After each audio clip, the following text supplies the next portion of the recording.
All right, everybody, welcome back to the Talking with Tarashuk podcast. I am here in my office. This is the first time doing a podcast from this office because your boy moved 2 blocks down the road to a brand new office studio. I got it soundproof a little bit, but hey, I'm still moving in. My name is Will Tarashuk. I'm no longer in that chair, the comfy chair in the living room. I'm in a comfier chair in my office. T as in Thomas, A-R-A-S-H-U-K.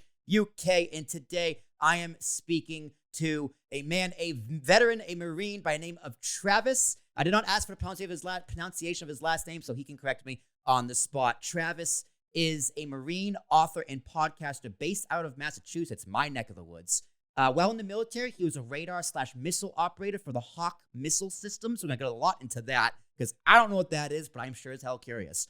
Once he got out of the military, he joined the Marine Corps League, which is an organization dedicated to supporting military veterans. He is also the host of Oscar Mike Radio, which is a phenomenal name, so I'm going to get into that as well. The benefits it brings and his time and his service to our great country. Travis, it is an honor to have you on the podcast. Thank you for your service. And my friend, welcome to the podcast. How are you? How are you doing, sir? Savage, as I say. Will, I want to thank you for having me on, and I really appreciate getting the opportunity to come and talk with you. Absolutely. So I'm very glad Keith Hayes. So Keith Hayes introduced us. He was a guest on my other podcast, the For Ambiguous Podcast Solutions, a little over a year ago.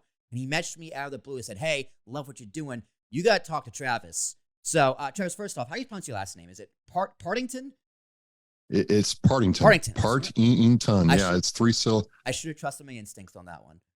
Well, a lot of people get it wrong, believe it or not. Oh, so same with Tarashuk. I've heard everything under the sun. But let me ask you first. So when people say thank you for your service, like, how do you feel about that? Because it's not that I feel weird saying it, but it's like, thank you for your service. It's something that's just so often said. You kind of go, always just go, thank you. But is that something veterans like to hear? Thank you for your service? Or does it really depend? It depends. Some veterans are really against it. They don't like hearing it. It makes them very uncomfortable. Yeah. Some veterans like, oh, it's no big deal. I look at it like this. There was a time in our country where the average American wouldn't say that at all. I'm speaking of the Vietnam War. And in fact, the sentiment was quite the opposite. So I didn't live in that time and serve in that time, so I can't imagine what that was like. One other veteran told me something that I think that I aspire to is when someone says that, I say thank you for being the kind of American worth fighting for. And that really kind of closes the loop, right? They're not expecting that back a lot of times, and it makes me feel good about hearing that. So that's how I choose to do it. If you have the wherewithal to walk up to me and thank me, okay, fine, great. I served here, there, nowhere, but I did do it. I want to thank you for thinking of us. Oh, absolutely. Yeah, of course. I mean, I think veterans are severely overlooked in this country. Like, I'm sure you followed like the burn pit victims, like John Stewart. Over this past summer, how much all the hoops he had to jump through, and he's a comedian. That only happened because Jon Stewart is a man of prominence and a man with an audience and a following, and he kind of just badgered Congress time and time again to get people health care for the burn pits. So, thank yous are all well and good, but benefits are better, which is something I would say. Well, not handouts, right? Benefits, handouts, it's let's go back to Vietnam and Agent Orange. It took years for the government to finally admit that Agent Orange that was being sprayed in those jungles were causing not just problems with the guys who served, but their children and sometimes grandchildren. So, if you're going to put us in those situations knowing this stuff is bad, like the burn pits, then you got to, be there to fix it, because those burn pit victims, reading about their stories and meeting some of them, are just, they're never going to be the same. Their quality of life will never be what it was. And it's the least we can do. It's the least we can do in this country to take care of those people. Yeah, you'd think it would be the bare minimum, right? You risk it all for what? To be disrespected. And it is sick. We're gonna get more into it and what you do in the VA and what that happens. And it's not all doom and gloom. There is plenty of bright spots. My sister-in-law works at the VA, and she has stories from some of her veterans, and she's a social worker, so she really kind of gets to the nitty-gritty and helping them, some of the really ones who really need the most help. So there's plenty to go around, but first off, just kind of introduce yourself, what you do, you kind of a little bit of your story. It's kind of the introduction to the people. Who is Travis? Sure, sure. So, look, my name is Travis Partington. I did serve in the Marine Corps. I lived in different parts of the country before I came to Massachusetts. In the Marine Corps, I was a Hawk missile systems operator. So, it's a missile about as long as your car and weighs about 1,500 pounds. And we were set up to defend, you know, air bases, naval bases, strategic targets, and, you know, firearm missiles at aircraft anywhere from 30 to 60 miles away. I got out of the Marine Corps. I came to Massachusetts. I got a couple jobs, and then I got into technology, and that's what I do now. I'm a dad, and in my spare time, when I'm not doing podcasting or work or parenting or all the combined, I like to compete in weightlifting, ride my motorcycle, and shoot my bow. Love that. I love that you said you're a dad, because at the end of the day, that is the most important. You know, that's why being a dad is the reason why I do everything I do, because I want to be a dad. So I love that you said, like, out of your job, mentioned being a father, and, you know, motorcycles are cool, bow hunting's really cool. But let's keep it to the military. So I'm assuming right out of high school, joined the military. No, I didn't. You know, got out of high school, kind of bounced around some jobs, and realized that, you know, I'm not going anywhere. You know, I was parking cars for a car dealer in Louisiana, not going anywhere. And, you know, it was kind of funny, you know, I had a fork in the road. I had, you know, worked at getting a scholarship for community college, you know, doing singing and voice work there. And then I'm like, well, that's too easy. That's, you know, sitting in a college classroom, that's hard. I'll join the Marine Corps. That could be easier, right? I mean, it's kind of funny. I gave up an air conditioned classroom and scholarship ride to join the Marine Corps, but I wanted to completely reboot my life. I didn't think I was going to do it where I was. And so that really kind of, you know, got me going on a different track in my life. Interesting, because I think like most people I talk to have ever joined the military, it's just, you know, right out of high school. I didn't know what to do, and I needed some structure. So bam, Marines, Army, Navy, whatever. So is it more difficult? Like, the older you are, is it more difficult to kind of break that barrier into joining the military? Or it's kind of the same thing. You just sign up, you go through the training and the tests and the boot camp, and you're good to go. All I can say is, you know, I went to boot camp when I was like 21, 22 years old. And, Okay. you know, a 17, 18-year-old just has 3 years on you. They're right out of high school. You know, they don't have any aches or pains. You can punish them all day and night. They just don't care. And they just adapt real easy. You know, they really grasped onto the military lifestyle. Whereas if you got a couple of years and some college courses underneath of you, you might be like, wait a minute, I'm not really buying everything I'm being told, but I got to do it anyway. So there is some differences in that. The good thing is a lot of us older, you know, military service members and veterans kind of avoid a lot of the stupid mistakes our younger siblings, if you will, do. So, you know, like showing up late or coming to work drunk, we kind of get around that, and, you know, are spared some of the problems because of that. Well, it's different, right? Because I mean, you were 21, you had 3 years of real life experience under your belt, whereas a kid from high school, especially high school these days, it's just different from high school when it was, you know, back in like the 80s, or even, where it's just like a high school diploma doesn't mean as much. Kids are just a little bit raised differently. You know, they got TikTok and social media, so they got different priorities. Whereas, like, even like, I feel like a 21-year-old now is like an 18-year-old back then.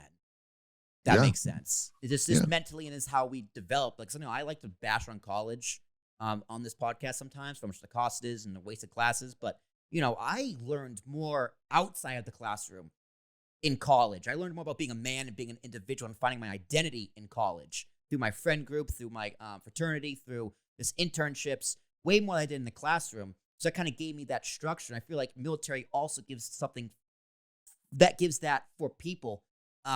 It's even more so when you're 21 years old, bouncing off from job to job, as opposed to 18, bright-eyed out of college and doesn't know anything about anything. 100%. Absolutely. I mean, if you're, you know, 18 to 21, 22, 25, and you've kind of shifted around in life a little bit, and you want to belong to something bigger than yourself and feel like you have value and, you know, be a part of something historic, the military, you know, has that option for you, and they'll assess what you can do, and you can find all kinds of interesting jobs to do. And it's not just a job, it is the fraternity of brotherhood. You know, we call it esprit de corps, that really sticks with you the rest of your life. I still have people from boot camp that, every now and then I'll look up, and, people I served with 20 years later that, we still say hello to each other. It's just amazing. And people need that, right? I needed that. And I got that through fraternity. Obviously, it's way different than the military, but I can relate to the act of brotherhood and the idea of, like, these people are your family. But, that could even, and you need that, especially on, like, the battlefield. I can't imagine what that's like, but, brothers in arms is a real thing. I've seen Band of Brothers. It looks as legit as ever. But that can even be a cause of some of the problems once they get out, because it's just like, well, where's all the trauma come from? Well, they're family, right? And you lose family in the worst way possible. So it's almost like a double-edged sword, because you need that, but then again, what you need can also be the hardest thing to overcome once you're on the other side. Absolutely, absolutely. And you need them, while you're serving, but also when you're outside the military. It's when you get out and, someone you serve with, passes away or has a problem, or even a victory. Hey, I became a dad today, or, I got this really cool job after all this work, that you can celebrate with that person, or strive with that person the way you can't with anybody else. And I'm glad you started a podcast, because I'm just going to assume here, but once you start that podcast, I'm assuming a lot of your audience is military members, right? Or former veterans, Marines, what have you. It creates that community. It creates that bond. It's like, it's a place where people can talk and explain and swap stories, bullshit, have a virtual beer, whatever. So it's very useful. Absolutely, it was. So yeah, when Oscar Mike Radio came to being, right, there was a couple things going on. I was going through a very bad time in my life personally, nothing military related, but just extremely bad time in my life. And I felt really useless and cast away and had no purpose, and really nobody in my corner. And, you mentioned the Marine Corps League that I'm a member of. I'm a life member. And, we would go around and do these rituals for veterans that had passed. And some of them were, suicide. And you'd meet their family members, and you'd get asked, well, why has this happened? How did he or she lose hope? And I had to really think about that, because, there were some times where I'm like, hope is few and far between. It's a desert out here in the jungle, baby. I mean, it's just a brutal time. And I don't know why, I don't know what went on, but I'm like, I'm going to do something. I didn't know what it was. It took me some time to figure it out, but that's where the idea came from. I call it Oscar Mike Radio, because Oscar Mike is military speak for on the move or on mission. And I wanted to be on the move for my fellow veterans and people serving the military right away. And more importantly, people like yourself who support us. That's forgotten a lot of times. So it started there and is morphed into something really amazing. Well, I'm very glad to hear that, because it's like I mentioned earlier, a lot of veterans do unfortunately commit suicide, and I can't imagine what it's like to be in that place as a veteran. So what is it depends person to person, but what can drive a veteran is to get so low and deep into that spiral, and why is it so hard for them to, one, seek help, and two, once they seek it, even get it? Okay, we'll start with the first. Yes, I was the why. The why. It's a heavy question. Yeah, we'll start with the why first. So a lot of times it's something happened in their military service that they couldn't process, and they got out and they still can't process it, and it becomes overwhelming to deal with. The other thing is like in a lot of some cases, you serve, nothing's wrong with you, you get out, and you're not used to how it works in the civilian world. I try to tell civilians, look, I ate, slept, shat, showered, ate, did everything with these group of men for years. I mean, there were no secrets. There were nothing hidden. I mean, you were going to be exposed in that ecosystem, right? And then you go away from that and you realize your civilian coworkers don't want to get close to you. You're not really supposed to, right? They don't want to hang out with you on the weekend or after work. Work is a dog eat dog world where you've got to, be willing to stab your coworker in the back to get ahead. It seems like, and so it's the exact opposite of what the military experience is. And so there's a lot of confusion there about, oh my God, what do I do? The other thing that really affects veterans that's not said enough is the aspect of divorce and custody of children. Mm. You know, they either got divorced while they were in the military or got divorced afterwards. And, you know, they're told, and you know, I tell people, look, you know, you ask why this guy's behaving this way because he went to probate court today and he found out real quick that the fact that he served in the Army and the infantry and has his combat action ribbon was held against him because he might be a threat. He might be a danger. It really happens. And so all these things, you know, having to get out and get a job, you know, get housing, get health care, all that stuff, it can be overwhelming. So that's some of the drivers of it. Now, Actually, I do want to touch upon that real quick though, because like for like the probate court, like if someone has like severe PTSD, like as awkward as it is to lose their custody battle, at the same time, it's just like, well, like I get it, right? It's a tough coin, but if someone is unstable, right? If they're waking up with night terrors and screaming and this, that, and the other, the things these people go through, that's not a suitable situation for a child. Now, granted, that military veteran needs help to be able to get their child and be with their child. They shouldn't be completely away from their child. But I can understand why a court can be like the mother, right? The mother. They should be with the mother. And well, they should be. They can be with the mother. I have no problem with that. But what happens a lot of times, they have to be with both, and there is a way to be with both. But like, well, right, that's what I'm saying. But I do understand it's a very tough situation to be in. But a lot of times, what happens though is, you know, hey, you're not going to have access to your kids at all. Yeah, that's not okay. And that's where the problem comes in. So to clarify that, that's not okay. You know, the interest of the children should be, you know, good and safe. But you know, when a person wants to see their children and they're told, hey, because you have PTSD and you have problems, you can't. It's up for a lot of people. It is the final nail in the coffin. I mean, there's it's a problem that, you know, I've dealt with before with guys calling me up for help. It hits home. It hits close to home. So that's why I said it that way. But of course, you know, I tell people, look, you know, if you're not acting safe, we need to get you help before we can, you know, leave the kids alone with you.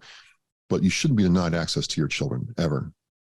Absolutely not. And especially if you're going to be the system, meaning the government system, to say, hey, we're making it so you can't keep your kids because you're a threat. Well, then you're the government. You're the one making that sentence. You better do everything to make sure that person can get the help they need so they can get their kids. So it's like the burden of proof goes to both sides 1,000%. But I can't even imagine being in that situation where at least you can't your kids. And it's like I totally get it. That's fucking sucks. So it leads you to the last thing, like, you know, what can be done to help? Why doesn't the veteran get the help that's out there? Well, there's a couple of things that go on. One, they don't know what help is available to them. And two, I can tell you this because I'm going through this with the VA right now with a different situation. Nothing mental, it's a physical thing, is navigating the VA system at first can be very daunting. So, and the VA just changed. They've done a couple things in the last 5 years that I really like. First of all, they have an app. You can download the app, and if you are in a suicidal state or depressed state or a state where you need help, you can load the app up, hit the red button, and you get connected to a human being to start getting help. And the law is that if a veteran comes to VA with a mental health crisis, they are supposed to help them regardless of discharge history or whatever, right? So that's there. So things are improving. Now, some people would say, you know, not fast enough, and yeah, you could argue that, but it's a big, huge organization. The VA is actually the largest private single entity healthcare provider in the United States, believe it or not. I mean, wow. That is a fact. I did not know that. Yeah, that's actually very good to hear. By budget and by number of patients served, right? Mm-hmm. So it's a huge monolithic organization where change takes forever, but they are trying. But I will say this, veterans, and you know, I'm one of them, you know, I learned real quickly, if you have an appointment, you got to go to it. If you need a ride, you got to ask for a ride. Mm-hmm. If they tell you, hey, you know what, you need to do this, this, and this, and tell me what's going on, you've got to do that. And sometimes, you know, it can be like, oh, I don't want to go to that appointment. You got to do it anyway. And one of the things that has really helped that along is with COVID, one of the really unintended benefits of COVID was people found out that, okay, I don't want to go into this antiseptic office in some room somewhere and feel trapped and talk to somebody. But he'll sit there, sometimes with a joint and, smoke his joint while he's talking to his healthcare or mental health care provider and do some real work. I mean, I'm not saying it's perfect, but you know what? The fact that they can talk like that, whether it's just on their patio, in their car, and the VA will meet you where you're at, is what I'm trying to say. It's a really huge step forward with what how it used to be. It creates an environment that's comfortable for them. Yes. Right? And if they're in a comfortable environment, they'll be more likely to discuss about their problems. It lets them be more responsible in their quest to get back to normal civilian life. Absolutely. So yeah, I think that explains the point I was trying to make earlier. Like, yeah, the burden is still on the veteran to get the help they need, but they should be helped in every single step of the way from the people who are taking them away from the rights they should still have. Absolutely. So it's the least we can do as Americans to help those who serve. Absolutely. Yeah. So is the VA it's a government program? It's a government entity? It's a government entity, Department of the Veteran Affairs. Taxpayer funded. Yes. Your tax dollar. There has to be a lot of bureaucracy that gets in the way. Oh, yes. So are there private entities that, like the VA, that can also help, or I guess other nonprofit? I guess nonprofits even something like nonprofits too. But is there like a private fund that can kind of not cut the corners, but just rip off the red tape that comes with bureaucracy? Oh wow. So you have a couple of options here, right? You can have organizations like the VFW, the American Legion, and Disabled American Veterans. Those orgs are, private, semi-private orgs, nonprofit orgs that will advocate for the veteran on behalf of them to the VA or to another government entity. You have a lot of nonprofits. In my state, I think there's almost like 800 veteran-centered nonprofits in the Commonwealth of Massachusetts. So the point is, to your point, is there's a lot of non-VA help out there if you know where to look and ask for it, which is why on the veteran too is, look, if you're told, hey, I got this Facebook group of fellow veterans that we all get together, we'll join that group. If there's a way you can collaborate, whether it's, I don't know, an archery event, a clay pottery event, a bowling event, go out and do those things and meet other veterans who are in your area who can tell you what to do and who to go talk to. So you got to take care of yourself too. But there are hundreds of nonprofit organizations that will either interface with the VA for you or provide their own sort of help. Good. Well, I think a healthy mix is good, because I don't want to poo-poo into VA, but I do poo-poo on government bureaucracy every day of the week. If I may, Please. So I got hurt really, really bad in 2021. And I got care from the VA post surgery. I blew out my quadricep tendon. It's actually what the ortho said is I had an injury in the Marine Corps. He's like, that injury finally broke for real. The physical therapy care I got from the VA was light years better than what I've ever had from civilian PT. In civilian PT, they're like, okay, the insurance company says he gets 12 appointments. That's it. When he's done, he's done. And the VA system's like, hey, you know what? You're working real hard. We think another, 2 months of intense work will really get you on the right track. And it was amazing. It was amazing how I was treated there. They were nothing but fantastic with me. So, if you come there with a good attitude, do the work, good things are going to happen. Good. I'm very glad to hear that. When it comes to like veterans, right? We think of the people who need help, the VA. We think of people who served overseas, right? People who were in combat. Now, I believe you did not go overseas, correct? I did not go overseas. So no. you were stationed here in the States. Now, I would assume it's more people who go overseas have these issues, but do people who just serve and never leave the States, do they also have issues? And like, what would the ratio be? And is it different circumstances for how people who stay overseas and how people who are overseas can get help? I don't know about ratios or numbers of of issues from, stateside versus, Right. deployment. There are plenty of things that can happen stateside. I lost 4 fellow Marines while I served, and I didn't want to admit at the time, but some of those deaths had an effect on me. Those are people, again, that I knew quite well. And you're sitting there as a 23-year-old guy, packing this Marine's truck up with belongings and inventory and everything, realize you're never going to see him again. That left an impression on me. There's things like that. There's military sexual trauma that can happen, which is a bad thing. Other things that can happen that can impact you. When you serve in combat overseas, it's a different world for certain. And I think they're trying to get better at, when you come back from a deployment, making sure that you're right before they ship you back out. So if like you left the Marines like a good amount of time ago, if you want to go back, if you wanted to be involved in the military again, could you, and how could you?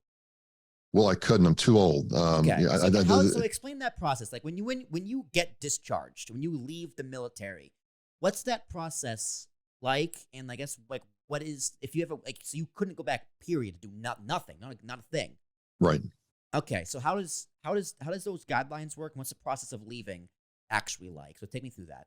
So you serve 4 years, you serve 20 years, you say, hey, I'm out. If you're enlisted, you say I'm out. So you get to the end of your contract and you say, I'm going to separate. About 6 to 8 months out, they'll sit you down and say, what's going to happen? And you're like, okay, I'm out. And about 6 months before you get out, there's a series of things that happen to get you ready to discharge. You're still doing your job. You're still, going to work. But they start having you get your stuff packed up, your paperwork all done, all your gear returned and inventoried, your medical stuff, all that stuff's done, right? And then when you get out, if you're physically in good shape and no other issues, you'll be given what's called, I think, a re-enlistment code.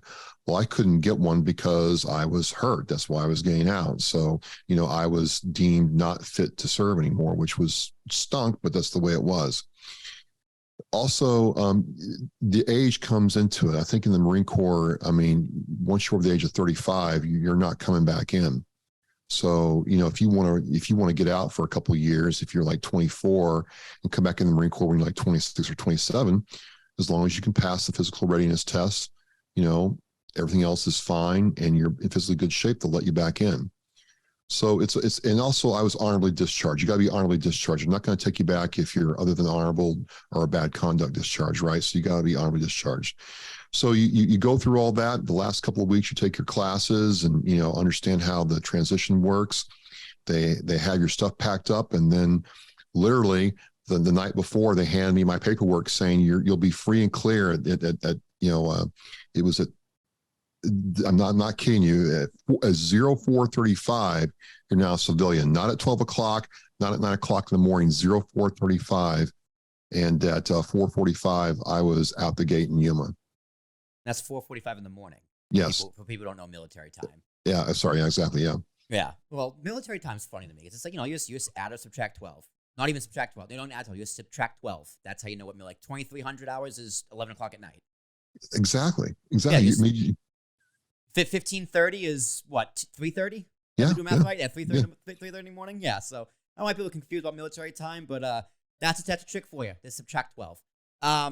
Why Hawk missiles? Like, out of all the things to do in the military and the Marines, how did you get into Hawk missiles? Because last week I had John Pulsifer on. He worked on the Thunderbirds. He was an Air Force mechanic, right? So his job was to just fix planes and tour the country with the Thunderbirds, which is the coolest thing ever. But it's okay. Like, and he came out of high school. So I'm like, okay, so you come out of high school, you join the Marines. Like, how do you go from boot camp to repairing airplanes? We're gonna ask you the same question. How do you go from boot camp to, you know what, Hawk missiles? That's for me. Let's do it. So I'm sure he did it. Almost everybody does it. You take the ASVAB, the standardized test before when you're getting ready to enlist. And I took it and I scored high enough in the Marine Corps. They're like, well, you can do any job you want. I'm like, God damn.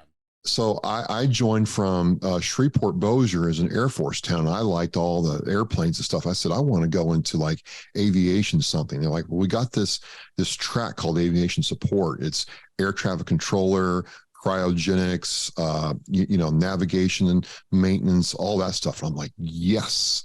I want to be an air traffic. I made the score for air traffic controller. I'm like, this is awesome. So my branch of that was called the 7200 series of military occupational specialties. That's the job fields that were available to me. So I go through boot camp. I got a lot of grief. All the non-grunts get a lot of grief for not being grunts or infantry guys. And I get out of boot camp. I go to what's called Marine combat training. That's like for all non-infantry. You go. Every Marine's a rifleman, Will. Mm-hmm. So you go to advanced rifleman training, and then you get your job posting. And they say, Partington, 7222 Hawk missile operator. I'm like, what is that? I didn't know what that was. So I go up to my captain and say, what is that? He's like, I don't know. I go to my master sergeant over our company. He's like, oh yeah, you're going to Fort Bliss, Texas. It's a great duty station. I don't know what Hawk is, but they'll teach you everything about it. And that was it. Interesting. So, like, how tight-lipped are people in the military? Because the fact that even a CO captain didn't know what these things are, is that by design? Or is that just there's so many things we got here? The Pentagon has a budget of trillions. We don't know.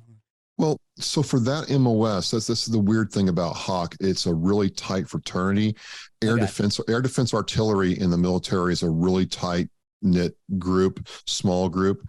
And you have to understand, we're defense job. And most everything in the military is offense. You don't really have a lot of defensive systems, like this. We in place around an airport, for example, like we did place around Logan Airport and keep bad guys from bombing Logan Airport, for example, or Teterboro Airport, or, right. So it's small. It's small. And so you don't see a lot of us out there. And that's where the problem came from. Now, anything else like motor T, admin, comm, supply, everybody knows what that is. But specialized aviation jobs are like really small and tight knit. Cool. So what's the difference between, because for a layman like me, right, who doesn't know anything of the sort, like when I hear the term, it's for defensive style weapons, I go, well, I have a handgun. I can use it to defend my house, or I can use it to shoot up a mall. So, but it's the same gun. So, like, when people say, like, defensive style weapons, like, we're giving defensive style weapons to Ukraine, what's the difference between defensive weapons and, I guess, offensive weapons? Because it's a weapon. Okay, sure. It can be used for the same thing. It's like, like Logan Airport, for example, it'd be like towers, right? You put up a tower, that's defense, because it doesn't go anywhere, it's stationary. It's like, what's the difference? Okay, what's the difference? So, in defense in general, right? You're around. There's the bank. There's whatever is considered the thing you're going to protect, and you put systems around that to defend that point. Whereas, like, if we're going to go attack something, we're going to go take it over. We're going to impose our will on it. Those systems are designed to assault, to attack, to affect damage on that thing, so we can take it over. Whereas what we do is to keep planes from getting close enough to it to fire missiles or launch bombs at it. That's what air defense artillery is. And it's kind of funny, 20 years later, in Ukraine, all of a sudden, my system. So Hawk, we'll back a little ways. Hawk's not used by the U.S. anymore. It was deprecated in the year 2000. But it's used all across the world still. And so they got a lot of Hawk units from Romania, other places, to go to Ukraine and set to keep the Russians out. But they're defensive weapons. There's no real offensive capability because you have to set up the equipment, wait for the aircraft to come near enough to fire at it, and then fire at the aircraft. Whereas like an artillery system or a battleship or like a attack helicopter, those things are going out saying, hey, here's a target 50 miles away, go destroy it. Or it's more complicated than that, right? But that's the main difference. It's the action, attack versus defense. Okay, so it has a lot to do with like positioning and how it's used. Correct. Okay, yeah, but defensive weapon could still, certain defensive weapons could be used for offensive. Oh, purposes, yeah. I mean, yeah. if we can point that missile at a target 10 miles away and fire a missile at it, it's going to be a bad day for that thing. You go put it in my high school. Okay. All right, no more military talk. Let's talk about your podcast. Please no one bomb my high school. I like my high school for the most part. All right, Oscar Mike Radio. I mentioned it's a great name for a podcast, and you sent me the notes. It's on the move or on a mission. I think that's very clever. I thought Talking with Tarashuk was a clever name, but I gotta say Oscar Mike. It just rolls off the tongue. Oscar Mike and the radio. I love the radio because podcasts. Someone tells me, wait, what is a podcast? Go, it's internet radio in the most basic, simple form. It's internet radio, or it's a personally and professionally oriented discussion centered around select topics. That's what a podcast is. That's Will Tarashuk original. You can use that one. All right. So, whose idea was it for you to start a podcast? I know you were always interested in radio. You got a few jobs here, but who came to you and said, you know what, Travis, you need a podcast? And tell me why it was Keith Hayes. I had the idea for the podcast. Awesome. And what year was this? So I started thinking about the podcast in 2015, and the reason I thought about it was I was doing guest hosting work with a program at WVBF AM 1530 in Taunton, Massachusetts, with a show called South Shore News and Views, and they liked having me on. I'm like, this radio stuff is pretty cool. And you got to understand that I grew up. My dad would listen to Garrison Keillor and a lot of Rush Limbaugh, all those guys on talk radio. Talk radio was his thing. And I'm like, this is pretty cool.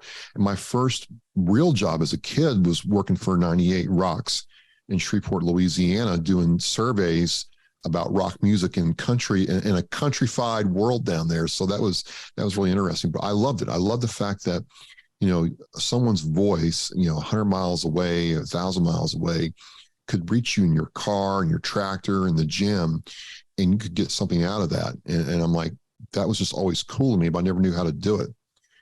And then I found out to have a terrestrial radio show was a minimum of $2,000 a month where I was. I'm like, well, I can't do that. But this podcasting thing came up.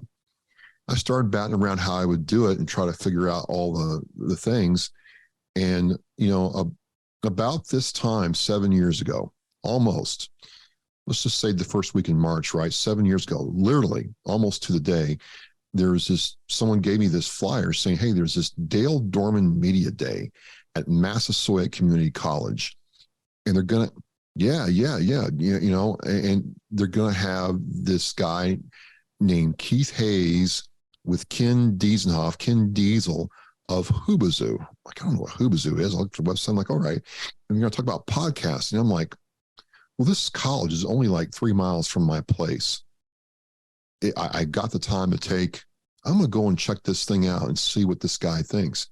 And so I walk in this room and there's this, big guy and, his buddy Ken up there talking about podcasting, their show, The Booth, and drafting the circuits and how they did it and how podcasting was really going to be the next wave. And you could do it if you really wanted to. And I was hooked. Will, I was like, yes, this had to be a providence, a sign, the supreme commandant, the big dude upstairs saying, hey, I put it in front of you. You got to pick this up and take it. And I'm like, it gave you purpose. Right. So I said, hey, Keith, I'm Travis Partington, blah, blah, blah, blah, blah. I'm a Marine Corps veteran. I want to do this podcast. And Keith looked at me for a good 10 seconds. He's like, okay, I think this could work.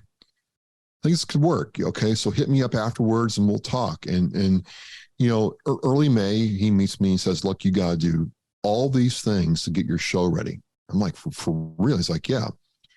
So I made a list. I'm a big Microsoft OneNote guy. I got a list going. I'm like, okay, and then over the next 6 weeks, I'm like, oh my God, we're getting ready to launch this thing. And in July, I think it was July 16th is when I first recorded Oscar Mike Radio. It got going, but Keith started guiding me through the content creation process, right? What to do and what not to do. Because look, Will, my first 30 shows absolutely stunk. You know what? I'm glad you said that, because this is a big lesson for podcasters to learn. They're like, my first X episodes are terrible. They're supposed to be. My first 10, 15, 20, 50 episodes are the worst. I didn't start getting. I'm glad you in the notes you sent over. It's on episode 120 that it really clicked for you. It's probably on the same for me. It was on episode 80, 90, 100 where, I got in the flow of things. I got in the rhythm of things. I got better equipment. So like my first 50 episodes, give or take. Well, first off, I had a host last 10 episodes. So actually next week, we're recording this on February 9th. The next week is my 8-year anniversary in podcasting. The Kings, thank you. I know, pat in the back. The Kings of Rings podcast is my wrestling podcast. My first host made it like 9 episodes, and I was kind of lost. I almost quit because I can't do solo shows. And then my buddy Dave saved the podcast. But, I'm in college. I'm broke. I had one mic because I got a kit off Amazon for $99 in 2015. And we did podcasts passing one mic back and forth for a long time. And then when we brought in my buddy Ricky, who's still my co-host to this day, and around episode 36, I had one mic and Ricky had another mic because he was an MC. I had my mic because I was the first mic, and they passed the mic back and forth between the two of them. So it wasn't around until episode 100 where we got 3 microphones. And then it started getting good, and then it started picking up. But those first 100 episodes are absolutely unlistenable. And for podcasters out there, that's the point. It's growth. It takes a long time to get good at this. It takes a long time to find your voice. And you, Travis, you are a very well-spoken, you seem like a very intelligent man. I'm surprised it took you 120 episodes. But I'm glad you did find your footing. So what was the biggest problem? Like, what did you not like about the first 120? What was your biggest struggle? Well, the first 30 were the sucked, and then the next, I was like you. I didn't have good technology. Nothing really changed until about episode 70 or 80 when I got my Zoom H6, and then life got a lot easier. And then I think around like 87, 90, I interviewed. She's was a DJ for WAF up here, Mistress Carrie. Big veteran support. She came on my show and really kind of encouraged me to stick at it. And it wasn't that 120 is where it kind of clicked for me in the fact that I was really getting frustrated that I wasn't getting the listens and the downloads, and I was really focused on downloads because I would talk to other podcasters, and it's like, oh, you only got like 100 listeners or 100 followers on Facebook. I don't want to deal with you. I'm like, what in the world am I doing wrong? And 120, 117 is where I talked to this Army National Guard veteran. He's a contractor. His name's Steve Kimball. And I tell people all the time, we do the show with my Zoom and Dunkin' Donuts, which he's like, dude, that was weird. But he's like, okay, you don't have a studio. And I asked him, I said, well, did you like the experience? What do you think? He's like, I kind of dug it. He said, I don't know much. I don't know anything about this podcasting stuff, Travis. I don't. But he's like, you know what? I am a business owner. He's like, if you can take this podcasting stuff and add value to the topic or guest, you're not going to have any problems. You're going to be fine. And I got to tell you honestly, Will, that's when I'm like, whoa. And that was right around the time, it was, like 5 years ago, 5.5 years ago, where Gary Vee was really hitting his stride. So between that and Gary Vee, I'm like, whoa, let's not worry about the number of downloads I'm getting. And instead, what I started doing was focusing on the value I could add to the person or topic in front of me. I really worked on making the experience about them. And man, when I did that, everything changed. It didn't matter how tired I was or what I had going on at work or with kids or whatever. The show became just a really purpose-driven, powerful thing for me. Well, when you say add value, whom do you mean? Do you mean to the audience, or do you mean to the person you're talking to, the guest? Both. Both. Both. No, go ahead. So I if I want the guest to feel like, wow, spending this time with Travis, I got something out of it because he asked me a facet of what I'm doing, whether you're a business artist or a nonprofit, like he got some nugget out of me that really made me think about what I'm doing. And I was able to tell somebody about that, and they got value out of it. For the guest, it's like, okay, I'm taking my time. I'm listening to Travis. Okay, this person's story resonates with me, and I'm better for taking that time and doing it. To me, it's all about the number one. Well, interesting. Here's a curveball for you. So you're a guest on this podcast, right? You've been guests on other podcasts. Do you have that same mentality when you guest on someone else's podcast? Well, I try to, right? Like if I'm a guest on a podcast, I try to, show up, ready to talk with you, understand what your audience is, and try to give you something that you can use to benefit other people. That's the least I can do, because I feel that we are peers in this craft. You've honed your craft your way. I've done it my way. The least I can do as a guest is show up and be there for real. And you know what I'm talking about. I'm not just doing this to mark time or get my name out there. I want to have a conversation with you that at tonight or tomorrow, when I'm thinking about stuff like, I had a good time on Will's show, and I hope he felt the same way. It is a very unique experience coming on this show, because I listen to a lot of podcasts. Right? I listen to a few of the podcasts you were on. I do that just to see what they talk about and just make it I don't overlap too much. And with all the notes you sent me, I was shocked that they would only talk to you for 30 minutes. And people tell me all the time that, I do an hour podcast, that's too long. And I just go, I don't care. Because I need the value, right? Many times in these podcasts, most person gets the most value is me, which is a little weird to say. But I podcast for personal growth. That's one of the things, my philosophy is about podcasting. If you are a podcaster, you should podcast for personal growth. But then it comes to the question of, okay, well, where can I add value? Well, my value to you, or my value to the listener, is to hopefully inspire you to start a podcast. Right? You already have a podcast, so that's one thing.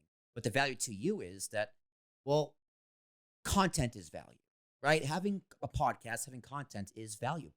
So if you are a business owner, or you are just an individual, a podcaster, let's say, I'm going to give you all of the social copies of stuff I cut. I can tell from this podcast, I'm going to have about 10 clips. I'm going to probably have about 20, 25 shorts with social copy. I'm going to give you all of them.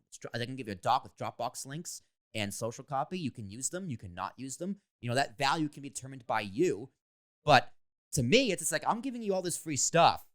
Use it how you see fit. If you don't see value in it, that's on you. But I see value in it, and people I have worked with see plenty of value in it. So I'm glad you marked that value point, because value can be shaken and formed in many different ways.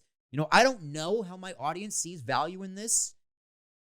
I hope they do, but that's tough to say. I get decent amount of comments. A lot of them are making fun of me. One guy the other day was just I think this guy had a stroke. He talks so fast. And I go, I can't laugh it off. I go, yeah, I get that. I do talk really fast. But then there was another guy who just said, man, I love this advice you gave on an intro, how to do an intro. He's like, this is gonna be great for me to start a podcast. And that has way more weight than any of the negative comments ever.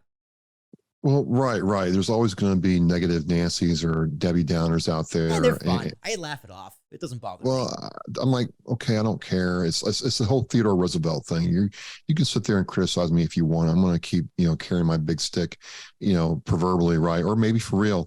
But, if I'm doing this for the right purpose, and my purpose is to make that difference in one person's life, then you can't go wrong in my view. Mm-hmm. So you specifically talk to veterans, only veterans? I talk to veterans, active duty people, and then I talk to a lot of civilians, believe it or not, who are trying to advocate for and support military and veterans, in what they do. You're a civilian business owner, and you want to make sure that people know that your business is, friendly and hospitable to veteran employees. I'll have you on my show. I'll talk to you. Right. Maybe you're you've got a state-run program or a city program, and you want, veterans to know that, hey, when they move to your town, they can take advantage of this program. I'll have you on. Absolutely. Right. Well, one thing we're trying to do here at Ambiguous Podcast Solutions, this is a big goal of mine, when working with nonprofits, and this can be specific for veterans or any nonprofit out there, where we currently have a GoFundMe set up. This just for donations, but specifically used to help nonprofits fund a podcast. If we get X amount donated, we can give away a free podcast and our services for free to a nonprofit of our choice. That's something that I'm begging to do. It's just a matter of having the capital to do it. But once that happens, I'll keep you in a loop. That once we can actually do that, I'm sure you'd have plenty of nonprofits or veteran foundations that I could work with. Absolutely. So that is something we're trying to do with a plenty of nonprofits, where we would just raise funds to give nonprofits free services. That's pretty much awesome. Man, that's awesome. That's a really good goal. Yeah, that's really cool. Well, that's actually Jared's idea. Who's our CEO? It's a great fundraising tool, and it's just I believe in podcasting. Podcasting is my life. It is my passion. Um, that's one thing people always tell me. It's like, well, sometimes you don't make sense, but goddamn, you're passionate. And I'll listen to you talk. So that's the biggest compliment I can get is that I'm passionate because it's like, well, I don't know how to do anything else. So, but actually, for you, I think a good person for you to talk to would be relatives of veterans, right? Like, if you could get the ex-wife on, I think that would be an interesting conversation to have because, I mean, listen, sometimes, yeah, they're women who they do the veteran dirty, right? But sometimes they actually have legitimate story, and it's not easy for them either. And they're a voice that can sometimes get drowned out. Or even like the kids of veterans, right? How tough that is. I've done that a couple times with people. The wife will get along with me and talk with me, and it's really insightful, right? Because you don't get to talk to the kids that often. You don't get to talk to the wife that often, and okay, so it would be easier for you to have married, the insurance salesman down the road. Why'd you marry this person and go through all this stuff? And she talks about why she, values what her husband does and why she's so proud of him and why she's given up all what she's given up with her family time, friends, and other things to be that spouse. It's a really powerful story to tell. Yeah, and I'm glad people like you exist because you are a veteran, right? You understand. I can put myself out there and say, hey, I want to talk to veterans, but I never served. I have my own traumas, but that's just a cakewalk compared to the stories they would tell me. It's like, yeah, I would do it. I'd listen. I would talk. I would converse. But at the end of the day, it's like, I don't think I'm the right person to talk to these people because it's like, well, who am I? Right? As opposed to you, you're a veteran, right? You've been through it. You have your own traumas. That's more relatable to them. So if I ever get someone, I'm going to pass them your way. Well, but don't sell yourself short either because, I keep telling people, like I've talked to a lot of civilians in the last couple of years, and I'm like, you're all the reason that a lot of us serve. If you understand some of the things that veterans are going through and you have a cause, a business, something you want to offer veterans, you're going to have an inside scoop on how that all works. So, we need to work with you all like, we hope you work with us. So I think there is, room for everybody to help each other out. I mean, it's all about perspective, right? Okay. One thing I love about this podcast, talking to a bunch of different people, like, this week, talking to you. Last week, I speak to another military veteran. Week before that, I was an entrepreneur. I was speaking to people on economy. I was speaking to people about crypto. Next week, what I got on, I don't remember, but I got to look at my calendar. It might be my cousin. My cousin and godmother's coming on in a few weeks. That's all friends and family. So I like to talk to a bunch of different people because it gives me a wider perspective. And it's just, that is the biggest takeaway from podcasting is that I get valuable perspective that I use in everyday life. And it makes me a better communicator. I communicate with my parents better, communicate with my girlfriend better, communicate with my boss better. It makes me not afraid to ask questions. Because it's surprising how people are afraid to ask questions, just basic questions about life in general. Where it's me, it's like, I'm just going to walk up and ask the cash register what their social security number is, right? And see what happens. You never know. But like, what's been the biggest benefit for you in your podcasting? Because for me, it's just being more comfortable conversing with people and gaining perspective. I think it's that, honestly, but to go back to your thing about questions, I think it's a sense of curiosity. Yeah. And to get philosophical for you in a second, I tell people, I'm like, look, don't be afraid to ask the question. Well, Socrates and Herodotus said, if the only good is knowledge and the only evil is ignorance, then, wouldn't you say the question is the most powerful tool, dare I say, weapon we have. And, you can have that sense of curiosity and wonder, but sometimes you need to ask the question to really find out what's going on. And that's what I think podcasting has done for me more than anything else. It's given me the ability to look at something and then maybe pick the less obvious thing to talk about. Right. No, 1,000%. And Socrates also said, the only thing I know is I know absolutely nothing. Right? I don't know. I don't know anything, man. Man, me too. I'm just a guy behind a microphone. Right? And we're just gonna keep doing it forever. Because podcasting is also a bond. It's also a brotherhood. Right? I have a podcast playlist called the Friends and Family playlist. Now that could also be called the Reoccurring Guest playlist, because anytime I have a podcast guest, they immediately become part of my friends and family. So like this guy I used to work with, a guy named Alan. We talked about baseball, we talked about economy. He introduced me to another guy named Mike in fintech. I had him on. We talked about fintech, talked about baseball. I'm gonna try to have the two of them on at the end of March, do a baseball preview, because we're all big baseball fans. The two of them have been on my podcast before.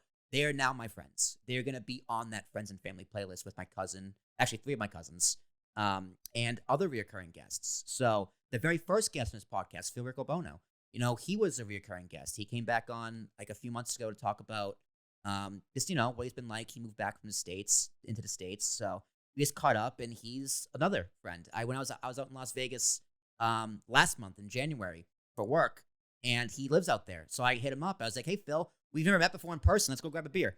Right? We became friends over podcasting. It's crazy. Like, have you ever met someone? Like, obviously, I'm not saying like someone you didn't know before. Did you ever meet them through podcasting in real life? Kind of different. So if I may, Okay, please. September 2016, Oscar Mike Radio was like a month and a half old. I went to the podcasting research PRX in Cambridge, Mass, for a meetup. And I was green. I was new. No one cared that, all of the sports and arts podcasters were there. Military guy. No. One guy, introduced himself to me. His name is Kip Clark. He has a podcast, Stride and Sonner. And we have formed a friendship that is really unique and special, that even to this day is just like you said, it's a brotherhood. We have a craft that we work on. I've learned so much from him, and it's just so no to your question, but yes, I understand what you're talking about. All right, fair enough. Well, if I'm ever back in Massachusetts, me, you, and Keith can all go grab a beer, because I've actually not met Keith Hayes in person. But Keith, thank you very much for introducing me to Travis. This podcast has been phenomenal. He was everything and more you said he would be. But before we go, oh boy, Travis, the last question always goes to the guest. It's the gimmick I like to have on this podcast. If there's anything you want to ask me, now is the chance. I like to throw that on you. So if you got nothing, you can always plead the fifth. Okay, I got one for Please. you, Will. When you listen to a podcast, what at what point does it be like, okay, I really like and enjoy this, or I'm like, I just wasted 15 minutes of my time? When does that happen for you, and how do you decide what's a good podcast versus something that needs some work or it's just not good at all? That is a question I've never been asked before, and honestly, I've never thought about it. That's a great question. Well, if it's I can tell immediately. I can tell within the first 5 minutes. I can just go yuck. Whether it's that this doesn't sound good, or the guest is just boring, or they're not interested. Like you can tell a bad host like pretty immediately. So that's pretty easy. I can turn a podcast on and off. But honestly, as a podcaster, I have my podcasts I listen to frequently, and a lot of them aren't well known. A lot of them are pretty small, other than Joe Rogan, who's the biggest in the world. But what makes me know? You know what it is? I hear their voice and I try and picture what they look like. If I can listen to their voice and I go, what does this person look like? And I think, try to think, what color hair they have. They wear glasses. They have a beard, right? That's when I'm like actually invested in a podcast, because I made a personal connection with that podcast, with that host. Like there was a wrestling podcast I used to listen to by the name of Steel Cage, back in 2017, 18. And there was a guest, like a panelist they had on. And if he was on the podcast, I would never miss it. But if he wasn't, I could get 15 minutes in and go, he's not here. This is boring. Let me get out of here. And then he broke off and started his own podcast. I followed him to the new podcast and left Steel Cage. Right? And he still podcasts here and there and whatever. So what the key to liking a podcast for me is the host. I need to connect with the host. Like, you can have great guests. The guests can be great. But if the host is boring, because they're the staple of the show. Like, you can say, Rogan's great, but his guests are better, which is true. But it's his show. I connect with him more than his guests because he's there more. Gotcha. So me as a host, I'm very bombastic. I can be very loud. I can be a little annoying. But someone like you're a little more quiet and reserved. If you notice, I try to tone it down a little bit when I ask my questions. No. Not be all over the place and loud. Whereas some of my other podcasts. So I do that to try and, get on your level. So that's a great question. Like, what makes me fall in love with a podcast? It's the host. I try and picture what they look like. And, it's always something I'm interested in. If it's wrestling, if it's movies, if it's, any of the above. But it's very hard for me to listen to a new podcast because my time is valuable and I take listen to podcasts very seriously. So if you want to try and squeeze into my schedule, it's very, very tough. But that's just me. Gotcha. Fair enough. All right. Anything else before we go out of here? No. I mean, it's very enlightening and illuminating that we have our styles. I'm trying to be very calm and cool because I want you to kind of relax and kind of get into a groove where you just kind of open up to me. I didn't mind the fact that you were high energy. I'm like, this is great.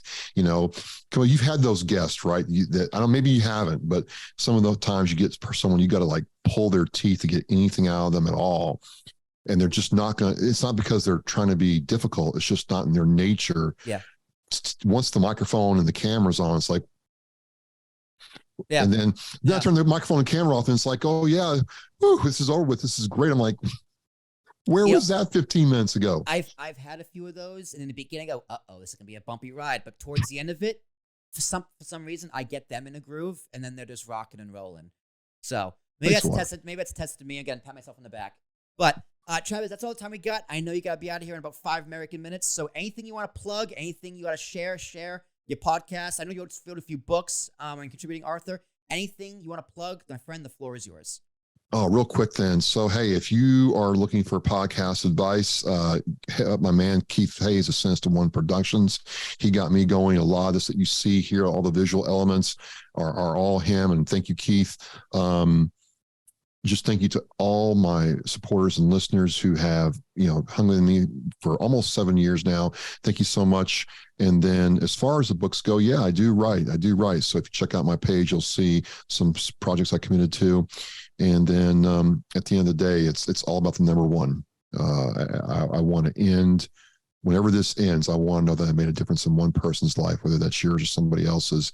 And last but not least, Will, thank you for having me on this. I've had a fantastic time and you really kind of stretched me a little bit and made me think. So I really appreciate that. Thank you. Then my job is done. Ladies and gentlemen, this has been another episode of the Talking with Tarashuk podcast. My name is Will Tarashuk. That is T as in Thomas, ARASHUK. All of my shenanigans can be found at ambiguouspodcastsolutions.com. All the podcasts can be found anywhere and everywhere podcasts can be found. If you want to be a guest like Travis Keith, I'm looking at you, man. You're going to come back on this podcast, I promise you. We're going to schedule. Once this airs, going to message you, say, hey, it aired. Let's schedule. You can email me at will@apspodcast.com. That's PODCAST.com. And let me know why you want to be on a podcast. I'm going to send you the notes Travis sent me and tell you to one-up them. Good luck. Also, Ambiguous Podcast Solutions has our GoFundMes where we are trying to fundraise. This podcast takes a lot to run. I do it all by myself. Anything, tips are appreciated. Orders to support the business as we are a podcast startup looking to grow. All of our services can be found at ambiguouspodcastsolutions.com. Editing, distribution of your podcast, marketing, all that fun stuff podcast companies do, and more, because founded by me, and I'm a personality. But I'll be back next week speaking to, actually, let me look it up. Who am I talking to next week? Next week, I am talking to my cousin Angela. I was right, my cousin and my godmother. So fun family stories. She's been around since I was born. So we're going to talk about some embarrassing stories when I was a kid. So stay tuned to that. We'll be back. We'll be there. But until then, y'all take care.